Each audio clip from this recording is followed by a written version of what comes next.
Coming up next on the Jeff Crilley Show, we're going to meet the great JoDee Neil. She is a lawyer. She's a survivor. She's the author of the best-selling book, Outcry Witness. We're going to be talking about the power of disclosure and how truth can heal next.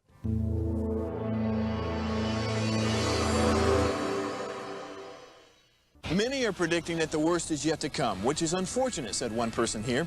Until now, they've enjoyed the reputation of being the nation's icebox. Watched a burglar in his home this morning by webcam. As a journalist of over 25 years, stories are what make my world turn. Reporting live from the Dallas newsroom tonight, Jeff Crilley, Fox 4 News. But in 2008, I took the jump from my familiar life and started a PR firm from my home. We're talking about anyone with a camcorder like the one I'm using becomes a television network. We started slowly growing the company, and we now have over 100 clients, and we branched into the world of live digital broadcasting. I now own 8 different TV studios and have a huge team, and the stories that I now get to share are sometimes the most important of my life.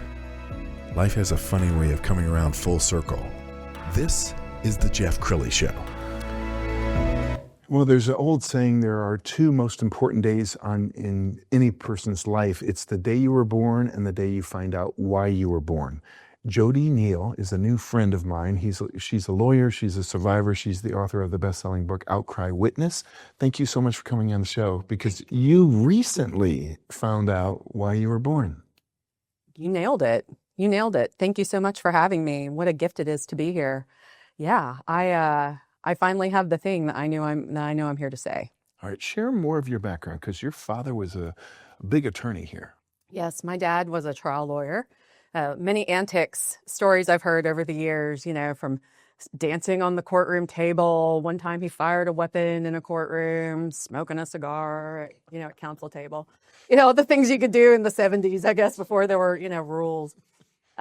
He was in the Henry Wade DA's office. Wow. And he has a lot of stories from that period of time. And by the time I came around, he was in private practice. He was practicing criminal and family law. He was board certified in both. And so I really grew up in courthouses and at counsel table and, really kind of deep in the documents too. When did you know you wanted to be an attorney? I was 5. Really? I was 5. Yeah, it's just something I've always known. Outstanding. Yeah. Okay, so I want to pull up your website, because you've become a very popular speaker. You're a best-selling author, and you wrote a best-selling book called Outcry Witness. So as we scroll down this website, tell us what God put you on the planet to do. Thank you. You've mentioned I'm a survivor, and I never told about what had happened to me until 2024. And the first person I really told was my publisher. But in the meantime, I have been a person that other people have trusted to tell their stories to. And I found so much relief, the relief from the weight of my own life by getting lost in other people's pain and just feeling invisible. And it became something that I realized over time I loved doing, and I almost everywhere I go, I get outcries, the bank teller, the waiter, people, tell me their darkest truths. And I love listening, and I figured out through my own story that this is something that we desperately need, because there was no resource out there for me. And I had to pave a path on my own. And I was shocked when my publisher told me that this was a void in the market. It's like, how can there be a void in any market in 2024? And so then I felt very much duty bound to complete the book and to really hustle on it. Well, I encourage you to follow JoDee on all of her platforms, because she creates a lot of great content. I found one that I really like. Let's go ahead and roll that. Why did I write Outcry Witness? Outcry Witness is my own outcry. It is the first time I've told the truth about what happened to me. And my Outcry Witness is actually my publisher. I wrote out the truth about what happened to me through the night in 2024. And on a hunch, just a whim, I got an email from a publisher, and I wrote and I said, hey, would y'all ever be interested in a crimes against children prosecutor who's helped civil survivors of sexual violence, who is now disclosing her own abuse for the first time. And they said yes. They picked up the project. It was the first publisher I contacted, and they believed me. Not only did they believe me, they said that not one book out there addressed this topic. Complete void in the market. Yes, there are books that address this facet of sexual assault, this facet of sexual violence, this facet of trauma-informed healing and self-discovery. But there is not one single book that talks to the millions and billions of survivors on this planet about how to become unfrozen, because that's what you are. You're frozen, unable to say the truth about what's happened to you. Wow, got chills. Talk about the process of writing the book, and was it cathartic for you to put this out there?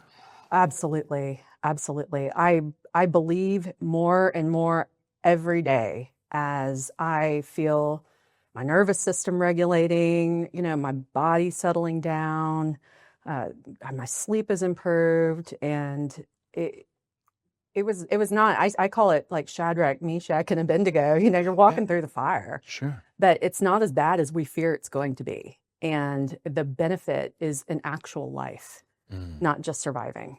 All right, we're going to put a full screen graphic up on the screen of the book cover. And I love the name. How did you come up with the name?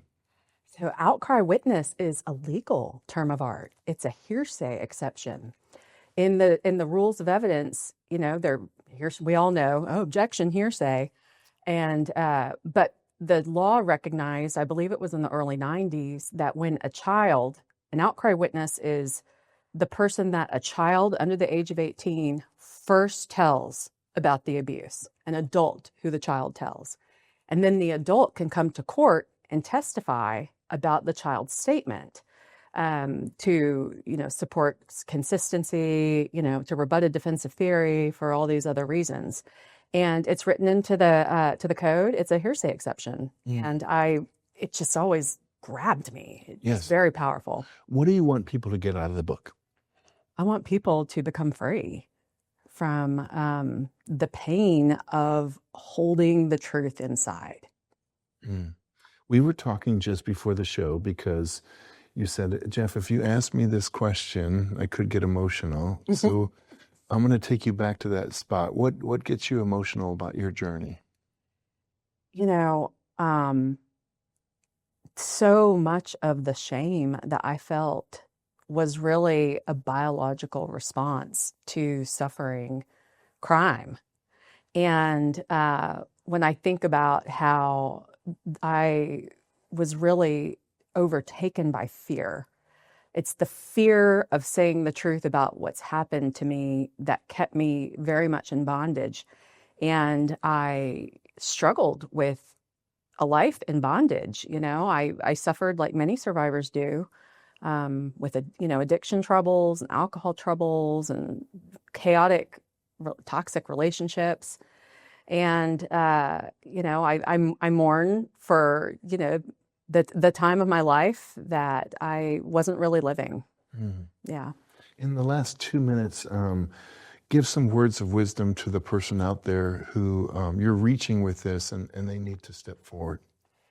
Well, first of all, you are so not alone. I mean, the research says 62 to 81% of all females have survived a crime that's happened on their bodies, and about 30% of men.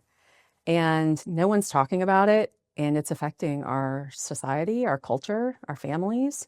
And you don't have to go to the police station necessarily. If you're an adult, you have choices, and there are ways that you can say the truth about what's happened to you that work for you. And not only that, you're going to end up becoming a more alive human so that you can fulfill your real purpose here on this planet, which is important if you're here. Wow. Beautiful way to end this segment. We're also going to leave you with her website, which is JoDeeNeil.com, the great JoDee Neil. Thank you for coming on the show. Thank you so much for having me. What an honor. That's it for now. We'll see you next time.